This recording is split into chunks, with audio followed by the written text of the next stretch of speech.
भारत का भूगोल देख रहे हैं हम। दोआब, दोआब किसे कहते हैं कि दो नदियों के बीच स्थित भूमि को दोआब कहते हैं।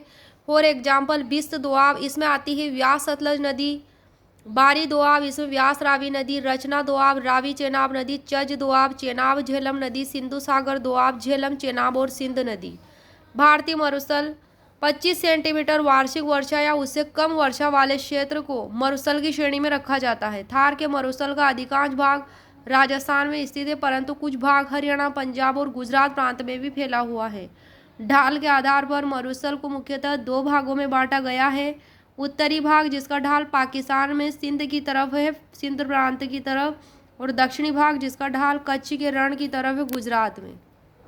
कच्छ के रण को सफ़ेद मरुस्थल भी कहा जाता है। क्या कहा जाता है? कच्छ के रण को सफ़ेद मरुस्थल भी। यह क्षेत्र नमकीन दलदल से निर्मित है जो हजारों वर्ग किलोमीटर क्षेत्र में फैला हुआ है।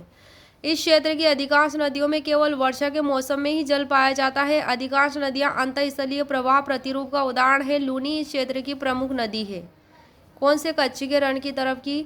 और इस क्षेत्र की भूगर्भिक चट्टानी संरचना प्रायद्वीपीय पठार का विस्तार है, किंतु यहाँ की धरातली स्थलाकृतियाँ भौतिक अपक्षय और पवनों द्वारा निर्मित होती है, जैसे रेत के टीले, बरखान, छत्रक आदि। गुजरात की प्रमुख पहाड़ियाँ हैं उत्तर से दक्षिण के क्रम में।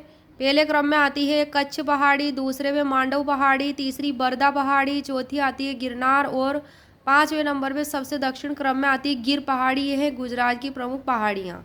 चेरी ब्लॉसम या कॉफ़ी शावर क्या है? कर्नाटक और केरल के तटीय क्षेत्रों में होने वाली वर्षा है, चेरी ब्लॉसम।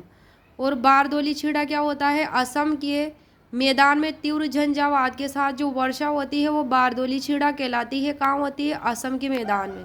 तो यहाँ पे चेरी ब्लॉसम कहाँ पे होती है वर्षा? कर्नाटक और केरल के तटीय क्षेत्रों में।